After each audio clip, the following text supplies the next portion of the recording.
Supreme court के लोगो में अशोक चक्र बना हुआ है, जिसके नीचे संस्कृत में एक श्लोक है, यतो धर्म ततो जय, यानी जहां धर्म है वही जय है, वही जीत है। लेकिन इस धर्म का सही मतलब समझे बिना ही तमाम राजनीतिक पार्टियां लखनऊ की लड़ाई में इसको अपने अपने तरीके से इस्तेमाल कर रही है। नमस्कार, आप देख रहे हैं लखनऊ की लड़ाई, आपके साथ मैं हूं अंजना ओम कश्यप। 32 वर्ष पहले भारतीय जनता पार्टी ने धर्म को अपना एजेंडा बनाया था। 1989 का अधिवेशन था, पालमपुर अधिवेशन, जिसमें राम मंदिर निर्माण को बीजेपी ने अपना एजेंडा बनाया। अब तो मंदिर का निर्माण भी शुरू हो चुका है, फिर क्यों बार बार धर्म का सहारा? आपको पता है, पिछले 1 महीने में प्रधानमंत्री नरेंद्र मोदी और यूपी के मुख्यमंत्री योगी आदित्यनाथ ने करोड़ों करोड़ के 30 से ज्यादा योजनाओं का शिलान्यास और उद्घाटन कर दिया है। तो फिर आखिर क्यों धर्म की नगरी से होते हुए अयोध्या, काशी, मथुरा के जरिए लखनऊ की लड़ाई जीतने का दम भरा जा रहा है?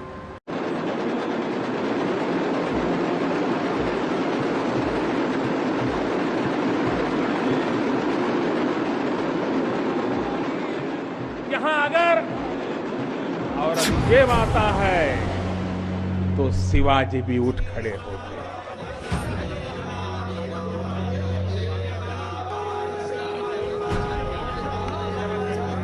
इस देश को न साम्यवाद चाहिए, इस देश को न समाजवाद चाहिए, इस देश को केवल राम राज्य चाहिए। और एक प्रिय खेल और उनका, जैसे ही चुनाव करीब आए तो धार्मिक चश्मा लगा दिया।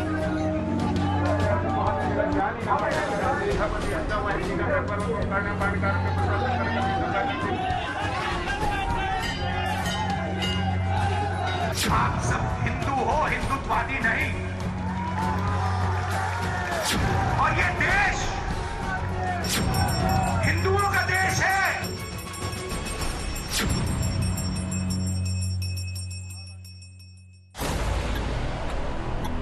औरंगजेब, शिवाजी, जिन्ना, रामराज्य, समाजवादी रामराज्य, हिंदुओं का देश, हिंदुओं का राज, हिंदुत्ववादी। धर्म के धनुष से लखनऊ की लड़ाई जीतने वाले ये वो तीर हैं जिनके इस्तेमाल पर तय है जितना चुनाव गर्म होगा, मुद्दा धर्म होगा। विधानसभा के भीतर चुनाव से पहले आखिरी सत्र में मुख्यमंत्री राम राज्य ही देश के लिए जरूरी बताते हैं। उसी विधानसभा को जीतने के लिए रथ लेकर निकले अखिलेश यादव गदा भी उठाते हैं, घंटी भी बजाते हैं, टीका भी लगाते हैं। इस देश को न साम्यवाद चाहिए, इस देश को न समाजवाद चाहिए, इस देश को केवल राम राज्य चाहिए। और उत्तर प्रदेश को राम राज्य भी चाहिए।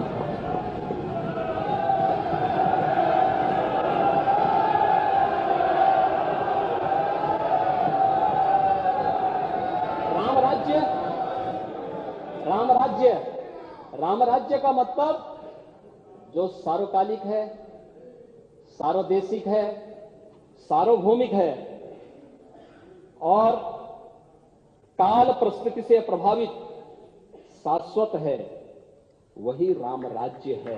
मुख्यमंत्री जी इस बात को जानते ही नहीं है। उन्होंने न संविधान पढ़ा है, न संविधान के प्रेम्बल को पढ़ा है। हमारा संविधान के प्रेम्बल में शुरू में यह कहा गया कि हमारी सोशलिस्ट स्टेट होगी, भारत में जितने भी कार्यक्रम योजनाएं बनेंगी सोशलिस्ट बनेंगी। जो रामराज्य की बात करते हैं बिना समाजवाद के अधूरी हैं। जो रामराज्य की परिकल्पना है वो बिना समाजवाद के पूरे नहीं हो सकती। जनहित का विकास ही धर्म या फिर चुनाव में धर्म के मुद्दों का विकास? चुनावी रणनीति के तराजू पर इन दोनों को तौले तो तस्वीर पहले कुछ यूं दिखती है। अक्टूबर से लेकर 15 दिसंबर तक उत्तर प्रदेश में 30 से ज्यादा बड़े शिलान्यास, उद्घाटन, लोकार्पण में प्रधानमंत्री या मुख्यमंत्री सीधे शामिल हो चुके। इन्हीं योजनाओं के सहारे मुख्यमंत्री योगी आदित्यनाथ उत्तर प्रदेश को 1 खरब डॉलर की अर्थव्यवस्था बनाने का लक्ष्य रखते हैं। तो क्या धर्म नहीं विकास ही प्रमुख एजेंडा है? तभी तो इसी हफ्ते काशी में 2 दिन बिताकर लौटे प्रधानमंत्री शनिवार को शाहजहांपुर पहुंचते हैं। उत्तर प्रदेश के पश्चिम से पूरब तक 22 जिलों के बीच कनेक्टिविटी वाले गंगा एक्सप्रेसवे का शिलान्यास करते हैं।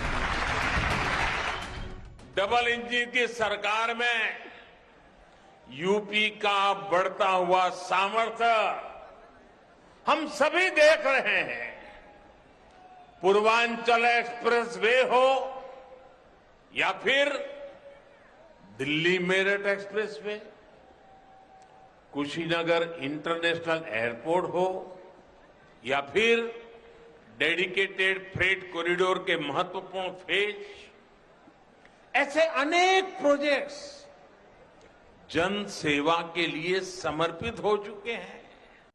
इससे पहले भी लखनऊ की लड़ाई में बीजेपी के विकास मॉडल की कई तस्वीरों को अगर हम विंडो में देखें तो पाएंगे कि 20 अक्टूबर को कुशीनगर में अंतर्राष्ट्रीय एयरपोर्ट का लोकार्पण, 25 अक्टूबर को सिद्धार्थनगर से 9 मेडिकल कॉलेज की सौगात, 16 नवंबर को सुल्तानपुर में पूर्वांचल एक्सप्रेसवे का लोकार्पण, 19 नवंबर को झांसी में डिफेंस कॉरिडोर का उद्घाटन, 7 दिसंबर को गोरखपुर में एम्स और खाद कारखाने का उद्घाटन, 11 दिसंबर को वाराणसी में काशी विश्वनाथ धाम का लोकार्पण। हजारों करोड़ की विकास योजनाएं हैं, लेकिन क्या विकास के आगे धर्म का मुद्दा चुनाव में ज्यादा फायदेमंद लगता है? अगर नहीं तो फिर क्यों जेवर में अंतर्राष्ट्रीय एयरपोर्ट का शिलान्यास करने के मौके पर मुख्यमंत्री जिन्ना और गन्ना की बात करें? या जिन्ना के अनुयायियों से फिर दंगा करवाने की शरारत करवाएगा, और यही तय करने के लिए आज आप सबका आह्वान करने के लिए मैं स्वयं आपके बीच यहां पर उपस्थित हुआ हूं। किसानों ने कभी किसी कालखंड में यहां की गन्ना की मिठास को आगे बढ़ाने का प्रयास किया था, लेकिन भाइयों बहनों, गन्ने की मिठास को कुछ लोगों ने कड़वाहट में बदल करके यहां पर दंगों की एक जो श्रृंखला खड़ी की थी, आज ये देश के अंदर एक नया द्वंद्व बना है। विकास काशी का भी होता है, सैकड़ों करोड़ रुपए का विकास, लेकिन चर्चा में विकास के साथ आता है औरंगजेब, सालार मसूद। आतताइयों ने इस नगरी पर आक्रमण किए, इसे ध्वस्त करने के प्रयास किए। औरंगजेब के अत्याचार, उसके आतंक का इतिहास साक्षी है, जिसने सभ्यता को तलवार के बल पर बदलने की कोशिश की, जिसने संस्कृति को कट्टरता से कुचलने की कोशिश की, लेकिन इस देश की मिट्टी बाकी दुनिया से कुछ अलग है। यहां अगर औरंगजेब आता है तो शिवाजी भी उठ खड़े होते हैं। फिर से विकास और धर्म के तराजू को तौल कर देखें तो पता चलता है कि अगर 3 महीने में 30 से ज्यादा लोकार्पण, उद्घाटन, शिलान्यास हुए तो अक्टूबर से अब तक 10 से ज्यादा बड़े आयोजन ऐसे भी हो चुके जिनकी जमीन धर्म है। अयोध्या की देव दीपावली से लेकर उत्तराखंड में केदारनाथ और यूपी में काशी तक। क्या बीजेपी के लिए विकास भी एजेंडे में है और धर्म भी? बिना दोनों के इस्तेमाल के लखनऊ की लड़ाई अधूरी है। हर एक एक्शन के माध्यम से करोड़ों हिंदुओं का कत्लेआम कराने वाला जिन्ना भारत का आदर्श कभी नहीं हो सकता है, कभी नहीं हो सकता। निर्दोष लोगों का हत्यारा है वो, लेकिन जिन्ना तो महिमामंडित अपने क्षणिक वोट बैंक के स्वार्थों के लिए, इससे ज्यादा शर्मनाक कुछ नहीं हो सकता। अब मुख्यमंत्री जी कोई खेल ही नहीं खेलना जानते हैं, केवल झूठ बोलना जानते हैं, जनता को गुमराह करना जानते हैं। और एक प्रिय खेल और उनका, जैसे ही चुनाव करीब आए तो धार्मिक चश्मा लगा लीजिए, हर चीज धार्मिक चश्मे से देखिए। इसीलिए अब राजनीतिक जानकारों से समझना आवश्यक हो जाता है कि विकास का एक्सप्रेसवे है तो धर्म की गलियों से लखनऊ की लड़ाई क्यों? मेडिकल कॉलेज सबसे ज्यादा दे रहे हैं तो फिर मथुरा के मुद्दे वाले इंजेक्शन की जरूरत क्यों? एक तरफ जब डिफेंस कॉरिडोर दे रहे हैं तो दूसरी तरफ अयोध्या में धर्म के जरिए सत्ता की रक्षा क्यों? दशकों से ये देखा जा रहा है, पार्टियों ने अनुभव किया है, अगर आपने सिर्फ विकास पर ध्यान दिया और विकास के मुद्दे पर चुनाव लड़ा तो शायद जीत का दावा ठोकना मुश्किल है पार्टियों के लिए। ऐसा लगता नहीं है पार्टियों को कि अगर आपने सिर्फ विकास किया तो आपकी जीत पक्की है। इस वजह से पार्टियां विकास तक का काम तो करती हैं, लेकिन जब चुनाव आता है तो विकास के साथ उन्हें और कुछ चीजें तलाशनी होती हैं जो पार्टी को जीत दिला सके। कुछ पार्टियां गठबंधन का सहारा लेती हैं, कुछ जातीय गठबंधन करती हैं, तो कुछ धर्म के आधार पर वोटरों को मोबिलाइज उसका एक तरह से कार्यक्रम बनाती है, उसको सहारा देती है। अब जरा आप याद करिए 2017 का चुनाव, सरकार तब अखिलेश यादव की थी। काम बोलता का नारा देकर चुनाव लड़ने यूपी में समाजवादी पार्टी चली थी। काम बोलता है, काम बोलता है, अंजाम बोलता है, काम बोलता है। नतीजा काम बोलता है कि नारे का क्या निकला? 300 से ज्यादा सीटें जीतकर सरकार बीजेपी की बनी और मुख्यमंत्री योगी आदित्यनाथ बने। यानी विकास जनता समझती है, लेकिन धर्म ज्यादा तेज वोटर के दिमाग पर काम करता है। इसीलिए 1991 में कल्याण सिंह के शासनकाल के बाद दूसरी बार बीजेपी अयोध्या में अपने सारे मुख्यमंत्रियों को एक साथ पहुंचाकर रामलला के दर्शन कराती है। संदेश क्या है? राजनेता धर्म का इस्तेमाल इसलिए भी करते हैं क्योंकि भारत में नागरिकों का धर्म के प्रति झुकाव बहुत ज्यादा है और धर्म और राजनीति का घालमेल उससे भी ज्यादा। अमेरिकी प्यू रिसर्च सेंटर के आंकड़ों को हमने खंगाला तो पता चलता है कि हिंदुओं में 64% और मुस्लिमों में 61% लोगों की राय रही कि धार्मिक मसलों पर राजनेताओं का थोड़ा या बहुत ज्यादा प्रभाव रहना ही चाहिए। 59% ग्रेजुएट भारतीय मानते हैं कि धार्मिक मामलों में राजनेताओं की दखल होनी चाहिए। 66% हिंदुओं की राय है कि उनका धर्म एकदम अलग है। ठीक इसी तरह 64% मुस्लिम भी अपने संप्रदाय को दूसरों से पूरी तरह अलग मानते हैं। 74% मुस्लिमों ने पारिवारिक विवाद, तलाक जैसे मसलों में अपने लिए अलग धार्मिक अदालत की बात कही। संविधान कहता है कि राज्य का कोई अपना धर्म नहीं होता, राज्य लोक कल्याणकारी होता है, लेकिन नागरिकों का तो धर्म होता है और उसी धर्म की भावनाओं से चुनाव गर्म हो रहा है। 2017 के चुनाव याद करिए। अखिलेश यादव का नारा था काम बोलता है, लेकिन काम बोल न सका, धर्म का बोलबाला रहा। तो क्या इसीलिए अखिलेश यादव भी अब धर्म का सहारा ले रहे हैं? अखिलेश यादव भी इसी वजह से अब जिन्ना को चुनावों में ला रहे हैं? ये सवाल इसलिए पूछा जा रहा है क्योंकि उत्तर प्रदेश में 10 में से 2 मतदाताओं की ताकत रखने वाला मुस्लिम वोटर क्या उनके टारगेट पर है? हालांकि अखिलेश यादव बीच बीच में दूसरी तरफ भी नजर मारते हैं। बीजेपी का जो वोट बैंक है, पिछड़ा वर्ग, उसको साधने की भी कवायद में अखिलेश यादव लगे हुए हैं। वो छोटे छोटे दलों के साथ गठबंधन कर रहे हैं। बीजेपी इधर बार बार मुलायम सिंह यादव का राज जनता को याद दिला रही है, कह रही है अयोध्या में गोली चलवाई थी मुलायम सिंह यादव ने। धर्म की बिसात पर यह खेल चल रहा है। समाजवादी पार्टी इस राजनीति को कैसे आगे ले जाएगी, देखिए।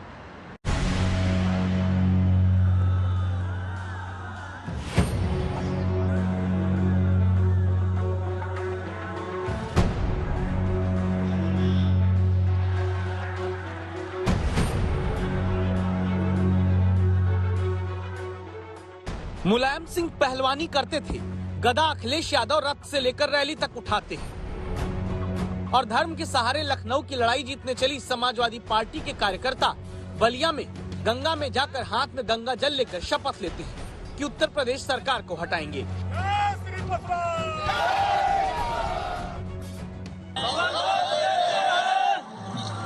सरकार को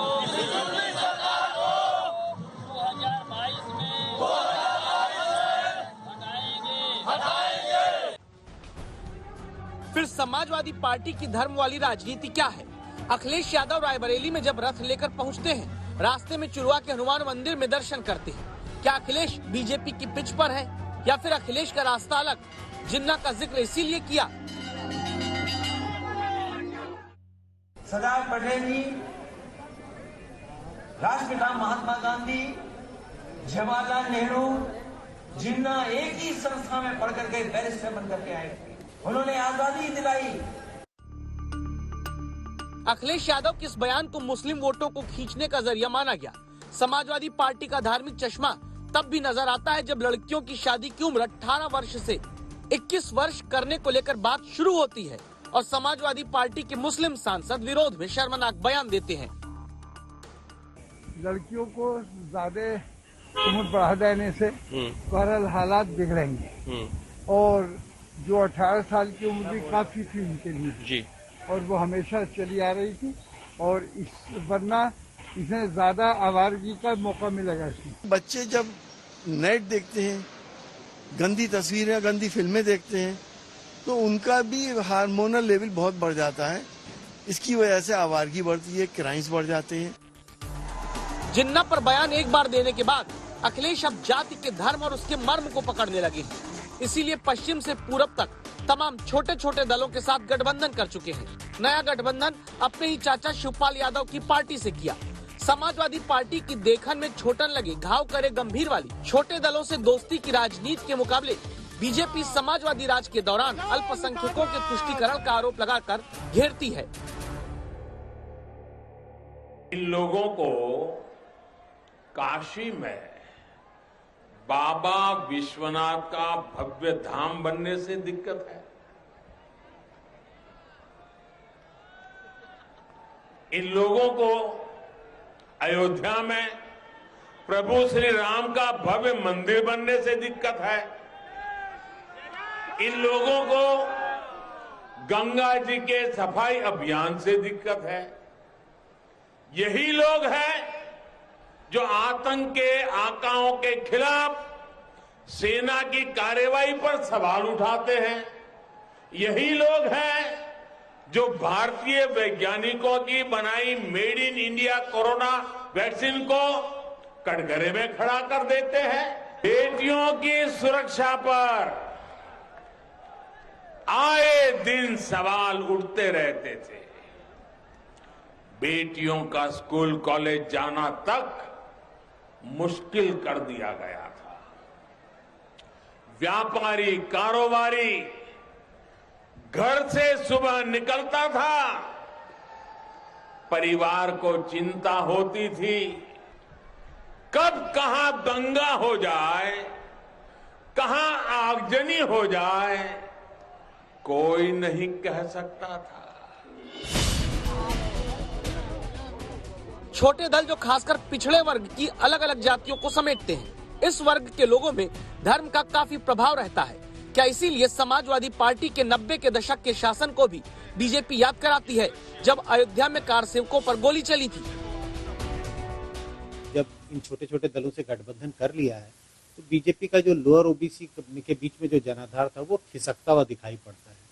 अगर उन लोअर ओबीसी को एकजुट करना है, क्योंकि ये जातीय आधार पर बटे हुए हैं, इन छोटी छोटी पार्टियों का अलग अलग जातियों में जनाधार है, इसको अगर तोड़ना है, इस जातीय आधार को अगर तोड़ना है तो बीजेपी धर्म का सहारा लेने की कोशिश कर रही है। धर्म की राजनीति में सबका अपना मॉडल है, तभी तो जिस मुख्तार अंसारी का विरोध समाजवादी पार्टी 2012 से 17 में करती रही, मुख्तार के भाई सिगबुतुल्लाह अंसारी पहले समाजवादी पार्टी में शामिल हो चुके हैं। यूपी सरकार मुख्तार की 100 करोड़ से ज्यादा प्रॉपर्टी को जमींदोज कर चुकी है। बीजेपी अखिलेश को मुख्तार अंसारी की याद दिलाती है और अखिलेश बीजेपी को ब्राह्मण वोट के लिए मंत्री बनाए जाने के बाद कुर्सी बचाने में लगे मंत्री अजय मिश्रा टेनी की याद दिलाते हैं। जब उस माफिया पर बुलडोजर चलता है,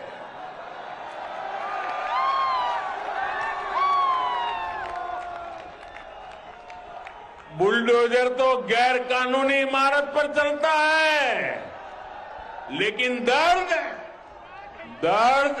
उसको पालने पोसने वालों को होता है।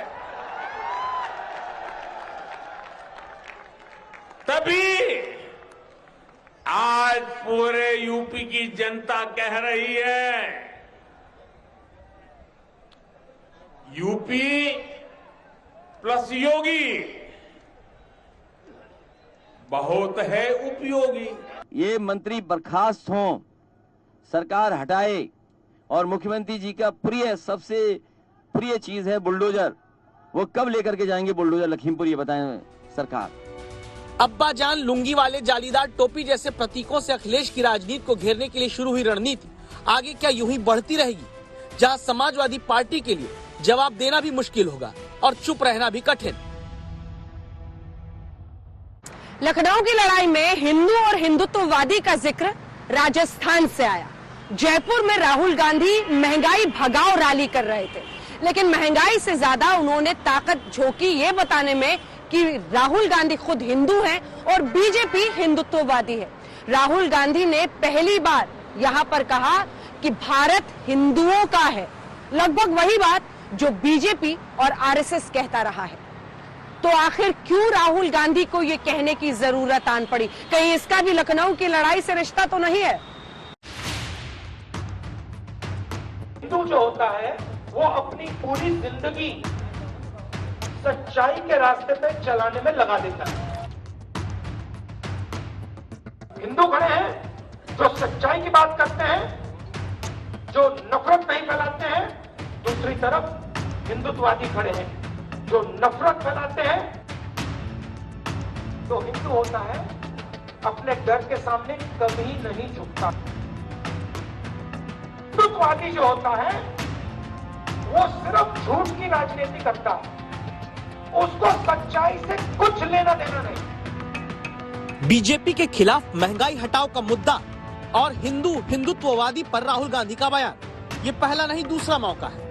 पहले ताजा कहानी देखते हैं। अमेठी, जहां से राहुल गांधी लोकसभा चुनाव हारे, 2.5 साल बाद उस अमेठी में राहुल लौटते हैं। उत्तर प्रदेश की जिम्मेदारी संभाल रही बहन प्रियंका साथ होती है। महंगाई हटाओ का मार्च निकलता है, लेकिन हिंदुत्व के जिस मॉडल की बीजेपी होल सोल राजनीति करती आ रही है, वहाँ राहुल अपना हिंदू मॉडल लाते हैं। जो हिंदू होता है, आपने टीका लगा रखा है ना, जो हिंदू होता है वो अपने डर से कभी नहीं, अपने डर के सामने कभी नहीं झुकता है। मतलब जो उसे डर लगता है उसका वो सामना करता है, वो हिंदू होता है। और हिंदू जो होता है अपने डर को नफरत में, क्रोध में, हिंसा में कभी नहीं बदलने देता है। हिंदुत्ववादी जो होता है वो सिर्फ झूठ की राजनीति करता है, उसको सच्चाई से कुछ लेना देना नहीं। उसका काम सिर्फ झूठ का प्रयोग करना, और झूठ के प्रयोग करने से जनता से सत्ता छीनने का होता है। राहुल गांधी खुद को हिंदू और बीजेपी को हिंदुत्ववादी बताने वाला ये प्रयोग उस बीजेपी के सामने कर रहे, जिसने 1989 यानी 32 वर्ष पहले अपनी पार्टी के पालमपुर अधिवेशन में पहली बार राम मंदिर को अपने एजेंडे में शामिल किया और हिंदुत्व की राजनीति को पूरी तरह अपना लिया। और अब क्या कहानी है?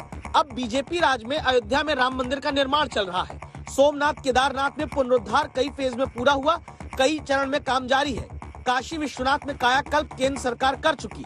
तब हिंदुत्व की राजनीति का सफल मॉडल लेकर सत्ता में कायम प्रधानमंत्री तो भारत का नया स्वरूप बताते हैं, और राहुल गांधी हिंदुओं के देश में हिंदुत्ववादी राज। और दूसरे शहरों तक जाने के लिए सड़कें भी नहीं थी। आज यहाँ सड़कें भी बनी हैं, एक्सप्रेस वे भी बनते जा रहे हैं और मेडिकल कॉलेज भी खुले हैं। 30 लाख से ज्यादा गरीबों को पक्के घर बनाकर दिए हैं। 2014 से इन लोगों का राज है, हिंदुत्ववादियों का राज है, हिंदुओं का नहीं। सही है ना? हिंदुत्ववादियों का राज है, हिंदुओं का नहीं। और हमें एक बार फिर इन हिंदुत्ववादियों को बाहर निकालना है और एक बार फिर हिंदुओं का राज लाना है। हिंदू कौन? जो सबसे गले लगता है। हिंदू कौन? जो किसी से नहीं डरता है। हिंदू कौन? जो हर धर्म का आदर करता है, वो है हिंदू। कांग्रेस का ये हिंदू मॉडल राहुल गांधी तब पेश कर रहे हैं जब बीजेपी इस भरोसे को बहुत बड़े स्तर पर बहुसंख्यकों के बीच स्थापित कर चुकी कि न सिर्फ मंदिर निर्माण बल्कि मंदिरों का पुनरुद्धार वही कर सकती है। हिंदुत्व की गंगा में बीजेपी की डुबकी हमेशा रही, लेकिन अब बहुसंख्यक वोट के लिए कांग्रेस भी हिंदुओं का देश वाली माला जपने लगी। आप सब हिंदू हो, हिंदुत्ववादी नहीं। और ये देश हिंदुओं का देश है, हिंदुत्ववादियों का नहीं। और आज अगर इस देश में महंगाई है, दर्द है, दुख है, तो ये काम हिंदुत्ववादियों ने किया है। अब आप याद करिए कि राष्ट्रीय स्वयंसेवक संघ यही तो कहता है कि भारत हिंदुओं का देश है। आरएसएस का राजनीतिक वर्जन बीजेपी भी कहती है कि ये हिंदुओं का देश है। कांग्रेस के पूर्व अध्यक्ष भी अब यही कहते हैं कि ये हिंदुओं का देश है, आप सब हिंदू हो। जो संघ कहता आया, जो बीजेपी कहती आई, धर्म की राजनीति में वही अब राहुल गांधी कहते हैं। आप सब हिंदू हो, हिंदुत्ववादी नहीं। और ये देश हिंदुओं का देश है। तो क्या ये कहा जाए कि अब वो वक्त आ गया जहां लोकतंत्र बहुसंख्यक की राजनीतिक कहानी है, जहां हिंदू वोट के बिना कुछ होगा नहीं, जहां राजनीति का नायक भी हिंदू होगा और इसके लिए अब सभी विपक्षी दलों को बीजेपी के मुकाबले अपना अपना हिंदू वोट का मॉडल दिखाना होगा। इसीलिए महात्मा गांधी का सहारा भी लेते हैं तो उनके साथ अपना अपना हिंदू मॉडल जोड़ा जाता है। गांधी जी ने कहा था हिंदू का रास्ता सत्याग्रह, हिंदू का रास्ता सत्याग्रह, हिंदुत्ववादी का रास्ता सत्याग्रह। एक सच्चाई पर चलता है, एक अन्याय के खिलाफ लड़ाई लड़ता है, उसका नाम हिंदू, और दूसरा झूठ के रास्ते में चलता है, हिंसा फैलाता है, नफरत फैलाता है, उसका नाम हिंदुत्ववादी।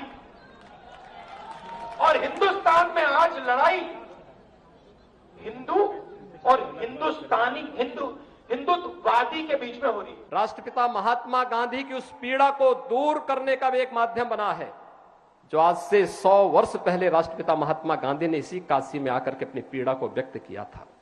यहाँ की गलियों, तंग गलियों को देख करके, यहाँ की गंदगी को देख करके, गांधी जी के नाम पर बहुत सारे लोगों ने सत्ता प्राप्त की होगी, लेकिन गांधी जी के उस सपने को साकार करने का कार्य कि काशी बाबा विश्वनाथ का धाम इस भव्य रूप में हो, वह पहली बार हम सबको देखने को प्राप्त हो रहा है।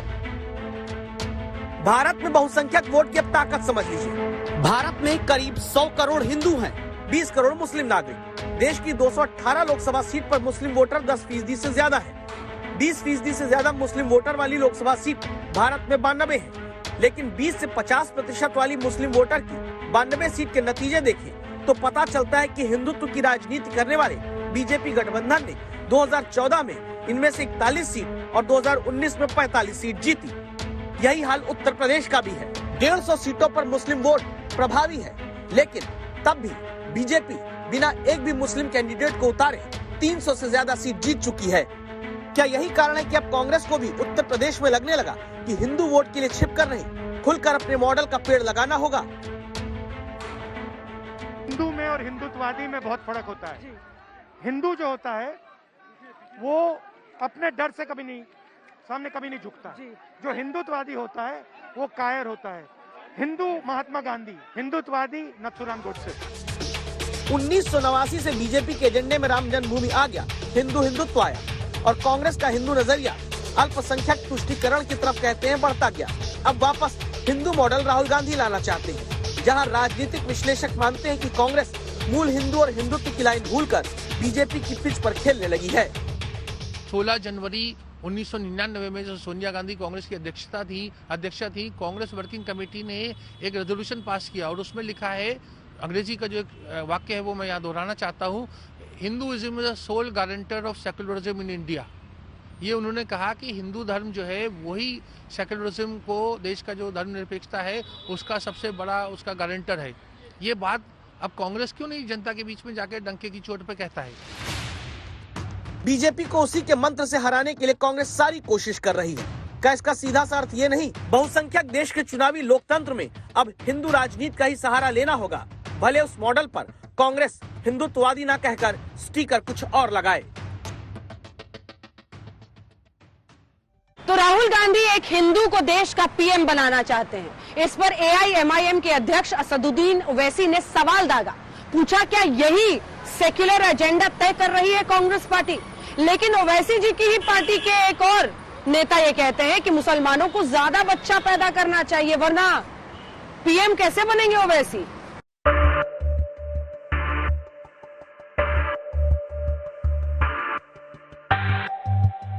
कोई अलायंस करे या ना करे, मुझे उसकी फिक्र नहीं है। मैं दीवाना हूं, मैं मन चलाओ, मैं की साथ पर भरोसा करके अपना काम करता हूं। मुझे कामयाबी मिलेगी इंशाअल्लाह ताला, दुनिया में भी मिलेगी और आखिरत में भी मिलेगी इंशाअल्लाह।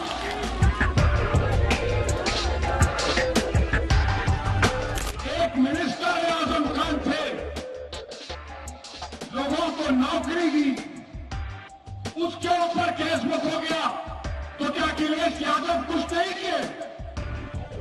इतना बड़ा बड़ा रोड बनाए, हर काम बोलते मैंने किया, तो फिर आजम ने क्या किया था?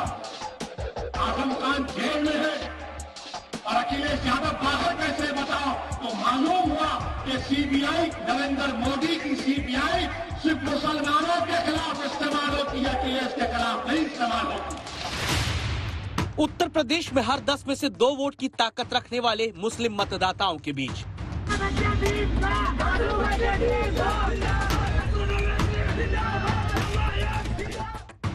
यूपी की 105 सीट में हर 100 में 20 वोट की ताकत रखने वाले मुस्लिम आबादी के बीच जब भी ओवैसी जाते हैं तो उनकी हर बात धर्म से शुरू होकर धर्म पर खत्म होती है।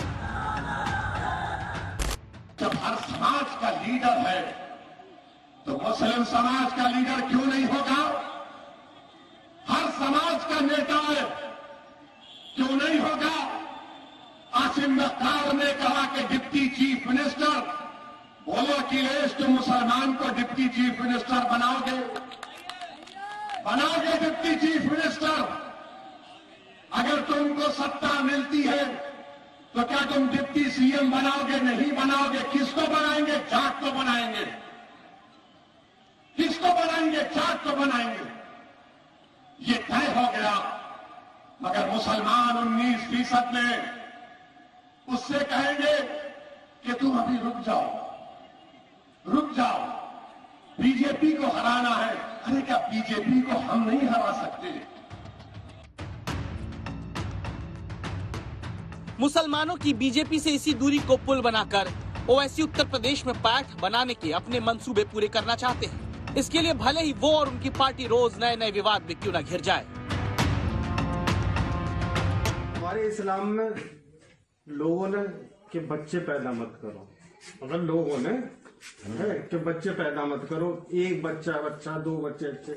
अबे जब तक बच्चे ना होंगे तो कैसे हम लोग राज करेंगे? कैसे हमारे ओवैसी साहब प्रधानमंत्री बनेंगे? कैसे शौकत साहब हमारे मुख्यमंत्री बनेंगे? वोट नहीं होगा। ये बयान खूब वायरल है, जिसमें असदुद्दीन ओवैसी की पार्टी के एक जिला अध्यक्ष ज्यादा बच्चे पैदा करके हिंदुस्तान पर ओवैसी के राज करने के सपने लोगों को दिखा रहे हैं। हमारे इस्लाम में लोगों ने कि बच्चे पैदा मत करो, अगर लोगों ने है कि बच्चे पैदा मत करो, एक बच्चा 2 बच्चे। अबे जब तक बच्चे ना होंगे तो कैसे हम लोग राज करेंगे? कैसे हमारे ओवैसी साहब प्रधानमंत्री बनेंगे? कैसे शौकत साहब हमारे मुख्यमंत्री बनेंगे? वोट नहीं होगा। यूपी के चुनाव में जब इस तरह के बयान आते हैं तो धार्मिक कार्ड और भी ज्यादा गहरा हो जाता है। सवाल उठता है कि क्या ये सब करके ओवैसी को चुनावों में कोई फायदा मिलेगा? क्या ओवैसी उत्तर प्रदेश में मुस्लिमों का वोट हासिल कर पाएंगे और ओवैसी की सियासी पतंग कितना ऊपर जाएगी, या फिर दूसरों की पतंग काटकर ही लौट आएगी? जब तुम डर को निकालोगे अपने दिलों से उत्तर प्रदेश के मुसलमानों, तुम्हारी क़यादत उसी दिन बन जाएगी।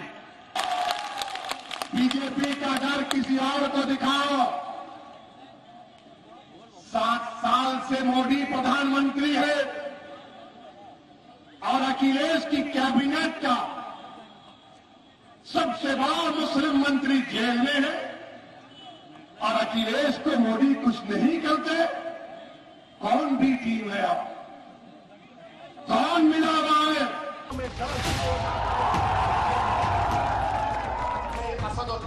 उत्तर प्रदेश में चुनावी सभा कहीं भी हो, पूर्वी उत्तर प्रदेश या फिर पश्चिमी, ओवैसी के भाषण का स्टाइल एक जैसा रहा है।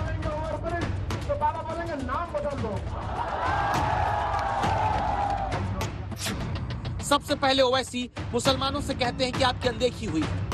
मुस्लिम आबादी को एहसास कराते हैं कि जिन्हें तुमने वोट दिया उनसे धोखा मिला।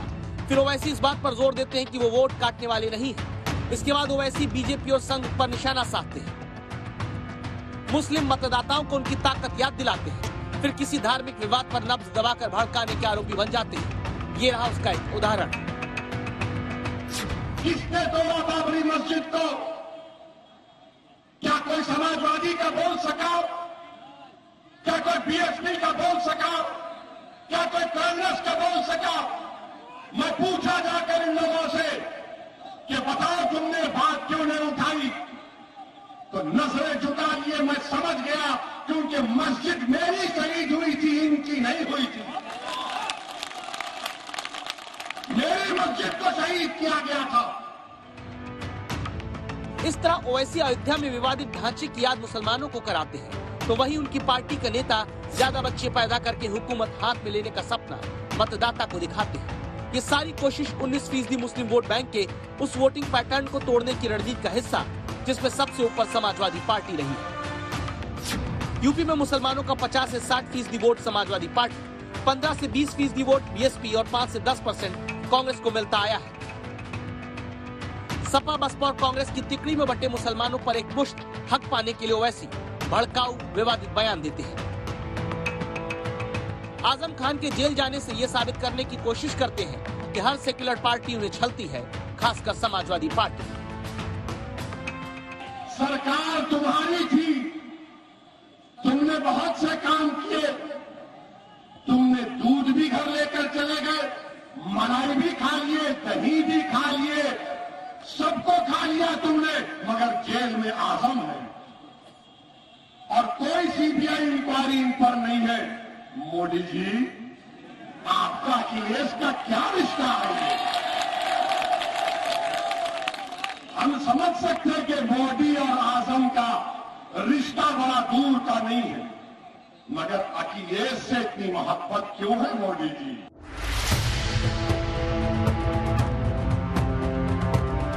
ओवैसी यही नहीं रुकते, वो अपने इस आरोप को और धार देने के लिए मुलायम सिंह का भी जिक्र अपने भाषण में लाते हैं। उन्हें सुनने आई भीड़ को याद दिलाते हैं कि कैसे संसद में 2 साल पहले प्रधानमंत्री मोदी को मुलायम सिंह ने जीत का आशीर्वाद दिया था। हम इलेक्शन लड़ रहे तो वोट काटने वाले मुलायम सिंह यादव 2019 में पार्लियामेंट में खड़े होकर मोदी की मौजूदगी में कहा कि मैं उम्मीद करता हूं कि तुम दोबारा इस देश के प्रधानमंत्री बन जाओ, मैं तुमको आशीर्वाद दे रहा हूं। मुलायम सिंह बोलेंगे तो बड़ा काम, और वैसी गरीब मुसलमानों की हक की बात करेगा, वोट काटने आया।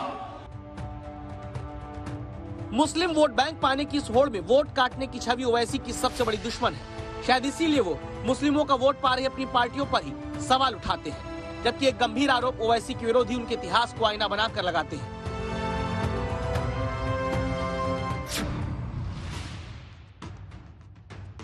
ओवैसी के पिता सुल्तान सलाउद्दीन ओवैसी नगर पालिका और विधानसभा के सदस्य के बाद 1984 में हैदराबाद के सांसद के रूप में चुने गए। फिर लगातार 6 बार चुनाव जीतते रहे। इससे पहले वो 22 साल तक विधायक रहे।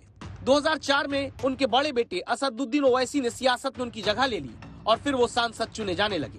ये बात दिलचस्प है कि 2013 तक ओवैसी घराने की राजनीति की ओर से एक भी विवादास्पद बयान कहीं नहीं दिखा। ये परिवार 2013 तक केंद्र और राज्य की कांग्रेस की सरकारों का समर्थक रहा और कांग्रेस की सरकारों के समर्थन से ये आगे बढ़ता रहा। इसी समय काल में कांग्रेस की ही सरकारों में तमाम मुस्लिम विरोधी दंगे हुए, अयोध्या में ताला खोला गया, बाबरी मस्जिद का ढांचा गिरा, मुंबई, गुजरात, भागलपुर, मेरठ, मलियाना, मुरादाबाद में बड़े दंगे हुए। इन सब के बावजूद ओवैसी परिवार के किसी भी सदस्य ने कोई विवादित बयान नहीं दिया, न ही उन्होंने इस कारण कभी कांग्रेस की आलोचना की, न ही कभी इस वजह से कांग्रेस से समर्थन वापस लिया। लेकिन अब वो खुलकर इस मुद्दे पर सभी पार्टियों को घेरते हैं। 6 दिसंबर को हमने भी देखा, सारी दुनिया ने भी देखा क्या हुआ। आज उसका जिक्र करने से डरते हैं सेकुलर पार्टी के लोग, जिक्र करने से डरते हैं, डरा डरा कर वोट हासिल करते हैं। अरे याद रखो, वो कौम जो नवासे रसूल को जन्नत का शहजादा मानती है, क्या वो कौम डरेगी इन लोगों से? क्या तुम डरोगे इन लोगों से? इंसान से नहीं डरना, सिर्फ रब्बे कायनात से डरने का हुक्म सिखाया। ओवैसी पूरे देश में मुसलमानों के बीच एक ऐसे राजनेता के रूप में उभरे जो हिंदू बहुसंख्यकों को सीधे सीधे धमकी देता है, उग्र टिप्पणी करते हैं, लेकिन उनके विरोधी उन्हें बीजेपी की बी टीम कहते हैं और दावा करते हैं कि संघ और बीजेपी ओवैसी के ऐसे ही भाषणों से चुनावों में फायदा पाते हैं। याद रखो मेरी इस बात को, हमेशा योगी मुख्यमंत्री नहीं रहेगा।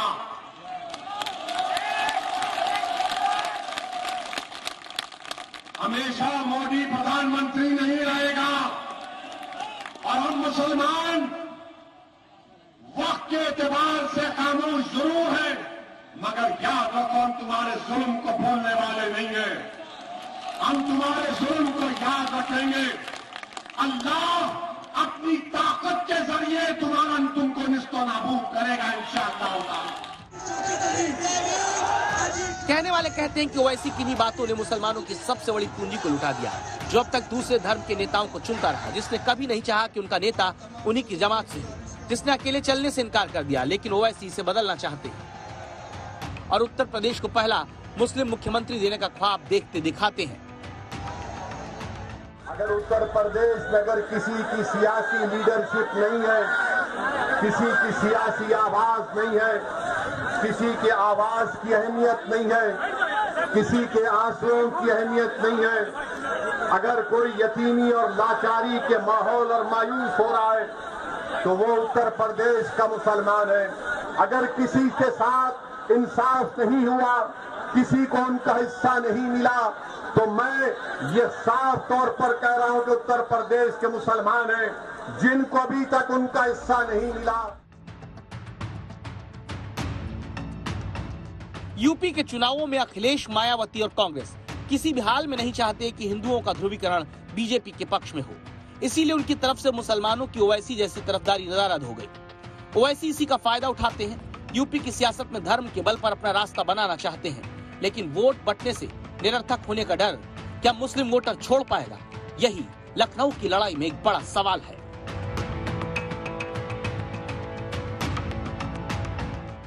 महात्मा गांधी कहा करते थे, जो दूसरों का दर्द समझता है वही धार्मिक है। लेकिन अफसोस की बात यह कि राजनीतिक पार्टियों ने धर्म को सत्ता की सीढ़ी बना लिया। बात कीजिए तो सभी कहेंगे पॉलिटिक्स में धर्म का इस्तेमाल नहीं होना चाहिए, लेकिन आज जो हालत है वो सभी देख रहे हैं। हाँ, पहले मुस्लिम वोटों की होड़ मची रहती थी, अब सब अपने आप को हिंदुओं के करीब दिखा रहे हैं। इस देश को न साम्यवाद चाहिए, इस देश को न समाजवाद चाहिए, इस देश को केवल राम राज्य चाहिए। राम राज्य, राम राज्य, राम राज्य का मतलब जो सार्वकालिक है, सार्वदेशिक है, सार्वभौमिक है और काल परिस्थिति से प्रभावित शाश्वत है, वही राम राज्य है। भारत में जितने भी कार्यक्रम योजनाएं बनेंगी सोशलिस्ट बनेंगी, जो रामराज्य की बात करते हैं बिना समाजवाद के अधूरी हैं। जो रामराज्य की परिकल्पना है वो बिना समाजवाद के पूरे नहीं हो सकती। गांधी जी ने कहा था, गांधी जी ने कहा था, हिंदू का रास्ता सत्याग्रह, हिंदू का रास्ता सत्याग्रह, हिंदुत्ववादी का रास्ता सत्याग्रह। मुमकिन है कि अगले 20-30 दिन में लखनऊ की लड़ाई के लिए चुनावी तारीखों का ऐलान हो जाएगा। बस एक बात पक्की है, जब जब चुनाव गर्म होगा समझ लीजिए धर्म उसकी वजह होगी। लखनऊ की लड़ाई में इतना ही। देश दुनिया की बाकी खबरों के लिए आप देखते रहिए आज तक।